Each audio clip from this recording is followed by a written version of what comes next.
ನಮಸ್ಕಾರ ಸ್ನೇಹಿತರೆ. ಹಿರಿಯ ಗಾಯಕಿ ಗಾನಕೋಗಿಲೆ ಎಸ್ ಜಾನಕಿ ಅವರು ನಿನ್ನೆ ಮೈಸೂರಿನಲ್ಲಿ ತಮ್ಮ ಕೊನೆಯುಸಿರೆಳೆದಿದ್ದಾರೆ. ಜಾನಕಿ ಅಮ್ಮನವರು ಒಂದಲ್ಲ ಎರಡಲ್ಲ ಬರೋಬ್ಬರಿ 48,000 ಹಾಡುಗಳನ್ನ ಹಾಡಿದ್ದಾರೆ. ಆದರೆ ಅವರು ಹಾಡು ಹಾಡುವುದನ್ನ ನಿಲ್ಲಿಸಿ ಸುಮಾರು 10 ವರ್ಷಗಳೇ ಕಳೆದಿವೆ. ಜಾನಕಿ ಅಮ್ಮನವರು ಹಾಡುಗಳನ್ನ ಹಾಡೋದು ನಿಲ್ಲಿಸಿದ್ದು ಯಾಕೆ ಅಂತ ಗೊತ್ತಾ? ಅವರು ಹುಟ್ಟಿದ್ದು ಆಂಧ್ರಪ್ರದೇಶದಲ್ಲಿ ಇರಬಹುದು, ಆದರೆ ಅತಿ ಹೆಚ್ಚು ಹಾಡುಗಳನ್ನ ಹಾಡಿರೋದು ಕನ್ನಡದಲ್ಲಿ ಮತ್ತು ತುಂಬಾ ಇಷ್ಟಪಡುವಂತಹ ಜಾಗ ಎಂದರೆ ಅದು ಕರ್ನಾಟಕವಾಗಿತ್ತು. ಇನ್ನು ಜಾನಕಿ ಅಮ್ಮನವರು 100 ಕೋಟಿ ಆಸ್ತಿ ಸಂಪಾದನೆ ಮಾಡಿದ್ದಾರೆ. ಆದರೆ ಅದನ್ನು ಅನುಭವಿಸಲು ಗಂಡನೂ ಇಲ್ಲ, ಮಗನೂ ಇಲ್ಲ. ಈಗ ಆಸ್ತಿ ಯಾರಿಗೆ ಸೇರಲಿದೆ ಅಂತ ಗೊತ್ತಾ? ಇನ್ನು ಜೀವನದಲ್ಲಿ ತುಂಬಾನೇ ನೋವು ತಂದ ಸಂಗತಿ ಎಂದರೆ ಅವರ ಗಂಡ ಹಾಗೂ ಮಗನ ಸಾವು. ಅವರ ಸಾವಿಗೆ ಕಾರಣವಾದ್ರೂ ಏನು? ಇನ್ನು ಎಸ್ ಜಾನಕಿ ಅವರ ಅಂತ್ಯ ಸಂಸ್ಕಾರವನ್ನ ನೆರವೇರಿಸಿದ ಈ ಅಪ್ಸರ ವೈದ್ಯುಲ ಯಾರು? ಇನ್ನು ಜಾನಕಿ ಅಮ್ಮನವರು ಇಷ್ಟಪಡುವ ಕನ್ನಡದ ನಟ ಯಾರು ಅಂತ ಗೊತ್ತಾ? ಅನೇಕರು ತಮಗೆ ಅವಾರ್ಡ್ ಅನ್ನ ಸಿಕ್ಕರೆ ಸಾಕು ಎಂದು ಖುಷಿ ಪಡ್ತಾರೆ. ಆದರೆ ಜಾನಕಿ ಅಮ್ಮನವರು ಪದ್ಮಭೂಷಣ್ ಅವಾರ್ಡ್ ಅನ್ನ ನಿರಾಕರಿಸಿದ್ದಾದ್ರೂ ಯಾಕೆ ಅಂತ ಗೊತ್ತಾ? ನಿಮಗೆ ಗೊತ್ತಿಲ್ಲದ ಎಸ್ ಜಾನಕಿ ಅವರ ಅನೇಕ ವಿವರಗಳನ್ನ ಈ ವಿಡಿಯೋದಲ್ಲಿ ತಿಳಿಸಿಕೊಡ್ತೇವೆ. ಸ್ಕಿಪ್ ಮಾಡದೆ ವಿಡಿಯೋವನ್ನ ಕೊನೆವರೆಗೂ ತಪ್ಪದೆ ನೋಡಿ. ಅದಕ್ಕೂ ಮುನ್ನ ಜಾನಕಿ ಅಮ್ಮನವರ ಆತ್ಮಕ್ಕೆ ಶಾಂತಿ ಸಿಗಲಿ ಎಂದು ನೀವು ಕೂಡ ಕೋರೋ ಹಾಗಿದ್ರೆ ಈ ವಿಡಿಯೋವನ್ನ ತಪ್ಪದೆ ಲೈಕ್ ಮಾಡಿ ಸ್ನೇಹಿತರೆ. ಹಾಗೂ ಓಂ ಶಾಂತಿ ಅಂತ ತಪ್ಪದೆ ಕಮೆಂಟ್ ಮಾಡಿ ತಿಳಿಸಿ. ಸ್ನೇಹಿತರೆ, ಜಾನಕಿ ಅಮ್ಮನವರ ಹಾಡುಗಳನ್ನ ಯಾರು ತಾನೇ ಕೇಳಿರಲ್ಲ ಹೇಳಿ. ಅವರು ತಮ್ಮ ಜೀವನಾವಧಿಯಲ್ಲಿ ಒಟ್ಟು 48,000 ಹಾಡುಗಳನ್ನ ಹಾಡಿದ್ದಾರೆ. ಅದರಲ್ಲಿ ಕನ್ನಡದಲ್ಲೇ 10,000 ಹಾಡುಗಳನ್ನ ಹಾಡಿದ್ದಾರೆ. ಆದರೆ ಜಾನಕಿ ಅಮ್ಮನವರು ನಟಿ ಸಾವಿತ್ರಿಗೆ ಹಾಡೋದಿಲ್ಲ ಅಂತ ಶಪಥ ಮಾಡಿದ್ರು. ಜಾನಕಿ ಅಮ್ಮನವರ ಮುಂದೆ ಡಾಕ್ಟರ್ ರಾಜ್ಕುಮಾರ್ ರವರು ಹಾಡೋಕೆ ಭಯ ಪಡ್ತಿದ್ರು.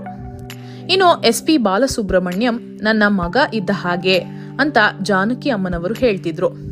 ಸ್ನೇಹಿತರೆ, ಜಾನಕಿ ಅಮ್ಮನವರು ಅವರ ಆಸ್ತಿ ವಿವರಗಳು ಕೇಳಿದರೆ ನಿಮ್ಮ ತಲೆ ತಿರುಗುತ್ತೆ. ಯಾಕಂತಂದ್ರೆ ಒಂದಲ್ಲ ಎರಡಲ್ಲ 100 ಕೋಟಿ ಆಸ್ತಿ ಮಾಡಿದ್ದಾರೆ. ಆದರೆ ಅವರು ಹುಟ್ಟಿದ್ದು ಮಾತ್ರ ಸಿಂಪಲ್ ಬಿಳಿ ಬಣ್ಣದ ಕಾಟನ್ ಸೀರೆ. ಅದಕ್ಕೂ ಕೂಡ ಕಾರಣ ಇದೆ. ಎಲ್ಲ ವಿವರವನ್ನ ನೋಡುವ ಮುನ್ನ ಜಾನಕಿ ಅಮ್ಮನವರ ಜೀವನ ಚರಿತ್ರೆಯನ್ನ ಸ್ವಲ್ಪ ಡೀಟೇಲ್ ಆಗಿ ನೋಡೋಣ ಬನ್ನಿ.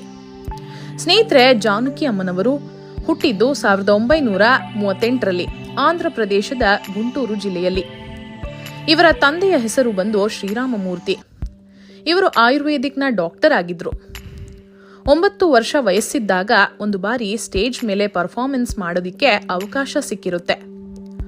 ಆದರೆ ಸ್ನೇಹಿತರೆ, ಜಾನಕಿ ಅಮ್ಮನವರು ಯಾವುದೇ ರೀತಿಯ ಸಂಗೀತ ತರಬೇತಿಯನ್ನ ಪಡೆದಿಲ್ಲ.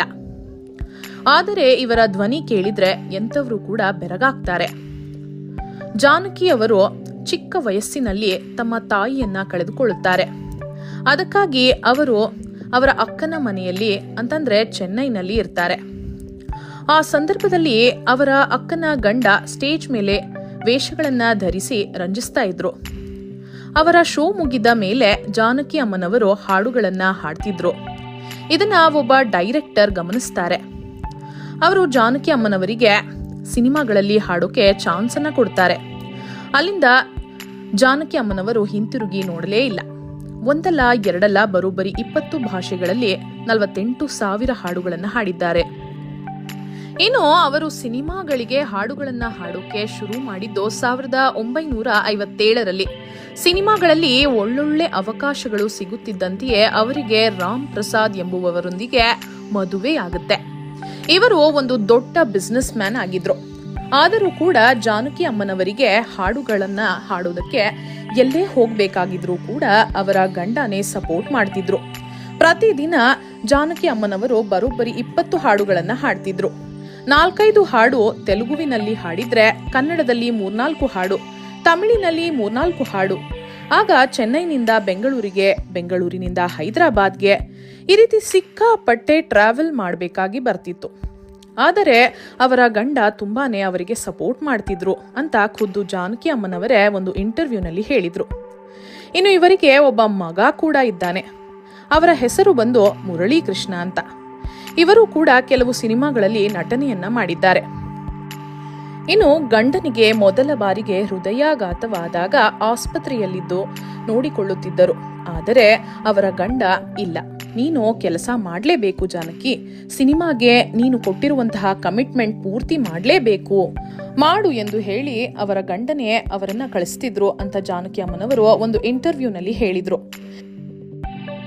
ಇನ್ನು ಅವರ ಗಂಡ 1997ರಲ್ಲಿ ಹೃದಯಾಘಾತದಿಂದ ಸಾವನ್ನಪ್ಪಿದ್ರೆ ಅವರ ಮಗ ಕೂಡ ಇದೇ ವರ್ಷ ಜನವರಿಯಲ್ಲಿ 2026ರಲ್ಲಿ ಹೃದಯಾಘಾತದಿಂದಲೇ ಸಾವನ್ನಪ್ಪಿದ್ರು.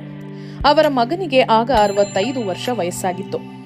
ಅವರ ಮಗನ ಸಾವು ಜಾನಕಿ ಅಮ್ಮನವರಿಗೆ ತುಂಬಾನೇ ನೋವನ್ನ ಉಂಟು ಮಾಡಿತು. ಸ್ನೇಹಿತರೆ, ವಯಸ್ಸಾದ ಮೇಲೆ BP, ಶುಗರ್ ಎಲ್ಲಾ ಕಾಯಿಲೆಗಳು ಇರುತ್ತವೆ. ಅದೇ ರೀತಿ ಜಾನಕಿ ಅಮ್ಮನವರು ಕೂಡ ಈ ಕಾಯಿಲೆಗಳಿಂದ ಬಳಲುತ್ತಿದ್ರು. ಆದರೆ ಅವರ ಮಗ ಸತ್ತ ಮೇಲೆ ಅವರು ಮಾತ್ರೆಗಳನ್ನ ತಿನ್ನುವುದನ್ನೇ ನಿಲ್ಲಿಸಿ ಬಿಡುತ್ತಾರೆ.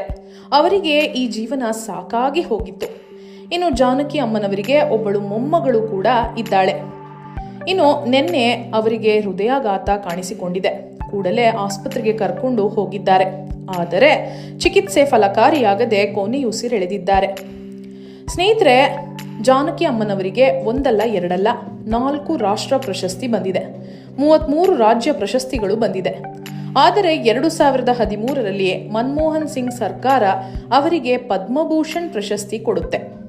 ಆದರೆ ಜಾನಕಿ ಅಮ್ಮನವರು ಅದನ್ನ ನಿರಾಕರಿಸ್ತಾರೆ. ಯಾಕಂತಂದ್ರೆ ದಕ್ಷಿಣ ಭಾರತದವರನ್ನ ಕೇಂದ್ರ ಸರ್ಕಾರವು ಯಾವಾಗಲೂ ಕಡೆಗಣಿಸುತ್ತದೆ, ನಮ್ಮ ಪ್ರತಿಭೆಗಳಿಗೆ ಬೆಂಬಲ ಸಿಗೋದಿಲ್ಲ, ಸರಿಯಾಗಿ ಗುರುತಿಸುವುದಿಲ್ಲ ಅಂತ ಹೇಳಿ ಧ್ವನಿ ಎತ್ತಿದ್ರು. ಕನ್ನಡದಲ್ಲಿ ಅವರು ಹಾಡಿರುವ ಫೇಮಸ್ ಹಾಡುಗಳು ಎಷ್ಟೊಂದು ಇವೆ. ನಗುವ ನಯನ, ಸ್ವಾತಿ ಮುತ್ತಿನ ಮಳೆಹನಿಯೇ, ಜೊತೆಯಲ್ಲಿ ಜೊತೆ ಜೊತೆಯಲ್ಲಿ, ಚಿನ್ನದ ಮಲ್ಲಿಗೆ ಹೂವೆ, ಈ ರೀತಿ ಹೇಳ್ತಾ ಹೋದ್ರೆ ಸಾಲುಗಳೇ ನಿಲ್ಲೋದಿಲ್ಲ. ಇನ್ನು ಜಾನಕಿ ಅಮ್ಮನವರ ಮುಂದೆ ಹಾಡೋಕೆ ರಾಜ್ಕುಮಾರ್ ರವರು ಕೂಡ ಭಯ ಪಡ್ತಿದ್ರಂತೆ. ಅದಕ್ಕಾಗಿ ಡಾಕ್ಟರ್ ರಾಜ್ಕುಮಾರ್ ರವರು, ನೀವು ಹಾಡಿ ಮುಗಿಸಿ ಆನಂತರ ನಾನು ಹಾಡ್ತೀನಿ ಅಂತ ಹೇಳ್ತಿದ್ರಂತೆ. ಇನ್ನು ಜಾನಕಿ ಅಮ್ಮನವರು ತುಂಬಾ ಕಾಂಟ್ರವರ್ಸಿಗಳಿಗೆ ಸಿಕ್ಕಾಕೊಂತಿರ್ಲಿಲ್ಲ. ಆದರೆ ಒಂದು ಸಂದರ್ಭದಲ್ಲಿ ನಟಿ ಸಾವಿತ್ರಿ ಅವರೊಂದಿಗೆ ಸ್ವಲ್ಪ ಇರುಸು ಮುನಿಸು ಆಗಿತ್ತು. ಅದಕ್ಕಾಗಿ ನಾನು ಸಾವಿತ್ರಿ ಅವರ ಹಾಡುಗಳನ್ನು ಹಾಡುವುದಿಲ್ಲ ಎಂದು ಶಪಥವನ್ನ ಮಾಡಿದ್ರು. ಆದರೆ ಯಾವಾಗ ಸಾವಿತ್ರಿ ಅವರು ಕ್ಷಮೆ ಕೇಳಿದ್ರು, ಅವನ್ನೆಲ್ಲ ಮರೆತು ಮತ್ತೆ ಅವರಿಗೋಸ್ಕರ ಹಾಡಿದ್ರು. ಇನ್ನು ಆಸ್ತಿ ವಿಚಾರಕ್ಕೆ ಬರೋದಾದ್ರೆ ಸ್ನೇಹಿತರೆ, ನಾವು ಮುಂಚೆನೇ ಹೇಳಿದ ಹಾಗೆ ಅವರ ಮನೆಯವರು ಬಿಸ್ನೆಸ್ ಮ್ಯಾನ್ ಆಗಿದ್ರು. ಜಾನಕಿ ಅಮ್ಮನವರ ಸಿನಿಮಾ ಹಾಡುಗಳಿಂದ ಸಂಪಾದನೆ ಮಾಡಿದ್ದ ಹಣದಿಂದ ಅನೇಕ ಇನ್ವೆಸ್ಟ್ಮೆಂಟ್ಗಳನ್ನ ಮಾಡುತ್ತಿದ್ರು. ಈಗ ಅವರ ಆಸ್ತಿ ಒಂದಲ್ಲ ಎರಡಲ್ಲ ಸ್ನೇಹಿತರೆ, ಬರೋಬ್ಬರಿ 537 ಕೋಟಿ ರೂಪಾಯಿ ಸ್ನೇಹಿತರೆ. ಆದರೆ ಅದನ್ನು ಅನುಭವಿಸಲು ಅವರ ಮಗನೂ ಇಲ್ಲ. ಇನ್ನು ತನ್ನ ಮಗನ ಸಾವಿನ ಬಳಿಕ ಆಸ್ತಿಯೆಲ್ಲ ಅನಾಥಾಶ್ರಮಗಳಿಗೆ ನೀಡಬೇಕೆಂದು ಅವರು ಒಂದು ವಿಲ್ನಲ್ಲಿ ಬರೆದಿದ್ದಾರೆ ಎಂದು ಮೂಲಗಳಿಂದ ತಿಳಿದು ಬಂದ ಮಾಹಿತಿ. ಸ್ನೇಹಿತರೆ, ಇವರ ಮೊಮ್ಮಗಳ ಹೆಸರು ಅಪ್ಸರಾ ವೈದ್ಯುಲಾ ಅಂತ. ಇವರು ಯೋಗ ಟೀಚರ್ ಆಗಿ ಸೋಷಿಯಲ್ ಇನ್ಫ್ಲೂಯೆನ್ಸರ್ ಆಗಿ ಕೆಲಸವನ್ನ ಮಾಡ್ತಿದ್ದಾರೆ. ಇವರು ಇನ್ಸ್ಟಾಗ್ರಾಮ್ನಲ್ಲಿ ಹಾಕುವಂತಹ ಫೋಟೋಗಳು ಸಿಕ್ಕಾಪಟ್ಟೆ ವೈರಲ್ ಆಗುತ್ತವೆ. ಇಷ್ಟು ದೊಡ್ಡ ಶ್ರೀಮಂತೆಯಾದರೂ ಕೂಡ ಅವರು ಕೇವಲ ಉಡುತ್ತಿದ್ದು ಬಿಳಿ ಕಾಟನ್ ಸೀರೆಯನ್ನ. ಯಾಕಂತಂದ್ರೆ ಅವರಿಗೆ ಆಡಂಬರವಾಗಲಿ ತೋರ್ವಿಕೆ ಆಗಲಿ ಇಷ್ಟ ಇರಲಿಲ್ಲ. ಅದಕ್ಕಾಗಿ ಅವರು ತುಂಬಾ ಸಿಂಪಲ್ ಆಗಿ ಜೀವನವನ್ನ ನಡೆಸ್ತಿದ್ರು. ಇಂತಹ ಗಾಯಕರು ಹಿಂದೆ ಹುಟ್ಟಿಲ್ಲ, ಮುಂದೆ ಹುಟ್ಟೋದಿಲ್ಲ ಅಂತಾನೆ ಹೇಳಬಹುದು ಸ್ನೇಹಿತರೆ. ಇನ್ನು ಇವರ ಯಾವ ಹಾಡು ನಿಮಗೆ ತುಂಬಾನೇ ಅಚ್ಚುಮೆಚ್ಚು ಅಂತ ತಪ್ಪದೇ ಕಮೆಂಟ್ ಮಾಡಿ ತಿಳಿಸಿ. ಹಾಗೆ ಈ ವಿಡಿಯೋವನ್ನ ತಪ್ಪದೇ ಎಲ್ಲರಿಗೂ ಶೇರ್ ಮಾಡಿ. ಧನ್ಯವಾದಗಳು.